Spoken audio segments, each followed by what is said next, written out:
ICC विश्वकप league 2 अन्तर्गत Scotland भ्रमणमा नेपाली टिमले ऐतिहासिक सुरुवात गरेको छ। 4वटा खेल जित्ने लक्ष्यतर्फ अघि बढेको छ र नेदरल्यान्ड बीच हासिल गरेको जितले नेपाली टिमलाई आत्मविश्वासको शिखरमा पुर्याएको छ। देखो 297 को रनको लक्ष्य पछाउँदै नेपाली टिमले 49.5 ओभरमा 1 विकेटको जित हासिल गरेको थियो। त जितले नेपाली ब्याटिङको गहिराई र दबावमा पनि संयमता देखाउने क्षमता स्पष्ट पार्यो। दोस्रो खेलमा नेदरल्यान्डले दिएको 226 रनको मध्य लक्ष्य पछाउँदै नेपाली टिमले 47.1 ओभरमा 5 विकेटको क्षतिमा पुरा गर्यो। खेलमा आरिफ शेखले उत्कृष्ट ब्याटिङ गर्दै 7 चौका र 2 छक्काको सहयोगमा 78 रन बनायो। यो करियरकै उच्च स्कोर हो। आरिफका साथै उपकप्तान दिपेन्द्र सिंह ऐरीले अभिजित 38 रन जोडे। मात्र होइन, दोस्रो खेलमा बोलिङमा पनि आफूलाई प्रमाणित गर्यो। सोमपाल कामीले 3,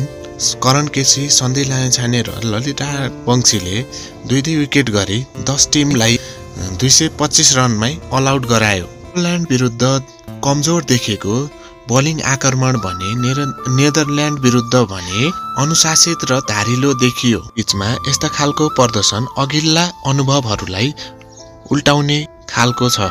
समयसम्म नेपाली खेलाडी विदेशी मैदान विशेष गरी युरोपेली पिचमा सङ्घर्षरत देखिन्थे। प्रदर्शनमा रूपान्तरण गरेको छ। टिमका लागि मात्र नभई नयाँ प्रशिक्षक स्टर्लका लागि पनि विशेष छ। यो सिरिजबाट नेपाली टिमको हेड कोचको रूपमा औपचारिक सुरुवात गरेको छ। स्टर्लको नेतृत्वमा देखाएको नेपाली टिमले प्रदर्शन, रणनीति र आत्मबल प्रशंसा योग्य छ। नेपालले 14 खेल खेलेको छ, जसमा 8 खेलमा हार र 4 खेलमा जित, 2 खेलमा अङ्क बाँडेको छ। हालसम्म अझै 22 खेल खेल्न बाँकी रहेको छ। 7औं स्थानमा रहेको नेपाल शीर्ष 4 स्थानमा पुग्ने सम्भावना जीवितै रहेको छ। सन् 2027 मा हुने 1 दिवसीय विश्वकप छनौट प्रतियोगिता समेत हो। अन्त्यमा तालिकाको शीर्ष 4 टोलीले ओडिआई मान्यता जोगाउनुको साथै ग्लोबल छनौटमा सिधै स्थान बनाउने छ।